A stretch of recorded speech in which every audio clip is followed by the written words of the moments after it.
2 critical things you need to know before signing a personal injury settlement agreement. Hi, I'm Tom Friedman. I'm a lawyer in Nevada. And the first critical thing you need to know is when you are signing a settlement agreement, you're releasing all claims you're making that are known, but you're probably also releasing claims that are unknown.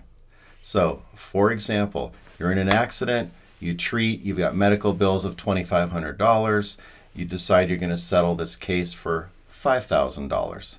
And you get the settlement agreement, you sign on the dotted line, you get your check, everything's done.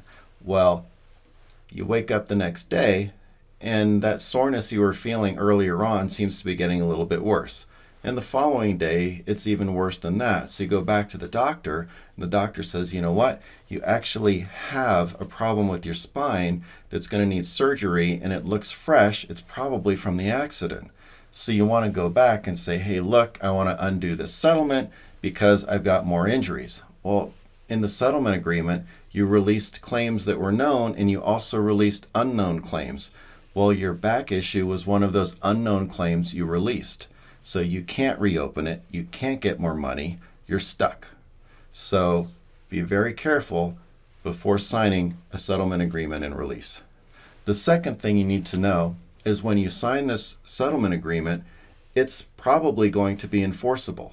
And what that means is if you sign the agreement, it gets sent off, a check gets mailed to you, a few days go by, you have cold feet, you think, you know what, this really wasn't a good settlement, I want to undo it.